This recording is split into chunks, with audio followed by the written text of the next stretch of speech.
In this post, we have a link to the Scrum Guide, a really interesting and very important document for us to go through.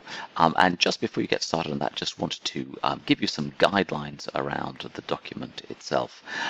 When I first read it, there's so much information in there that it's something that you want to then come back to and go through slowly. I did two things. The first thing I did was I went through it, having read it once, I went through it again and broke it up into sections and took a time to focus on the individual sections of the Scrum Guide. I think I remember breaking it into 21 sections for myself.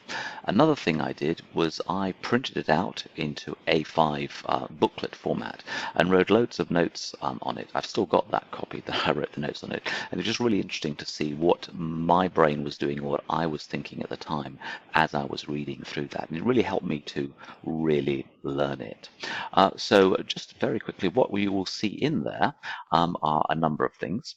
You will be introduced to the Scrum definition, the Scrum theory, which is all around empiricism, transparency, inspection, and adaptation, and also the 5 Scrum values.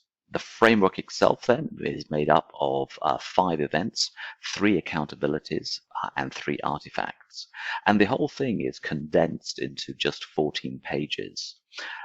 Ken Schwaber and Jeff Sutherland, who wrote the Scrum Guide, who actually came up with the Scrum framework originally, wrote this originally in 2010, and the 2020 version is the 6th iteration of the Scrum Guide. And it's good to see that it is evolving through their ongoing thinking, and also through the feedback from the community, the Agile community that is growing all the time. The other thing to think about is that you can take elements of the Scrum framework that are relevant to you and your business and your ways of working and apply them.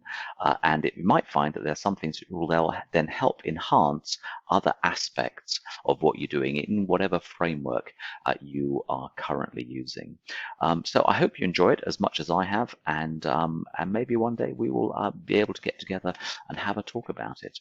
A really interesting document, full and absolutely packed full of great material.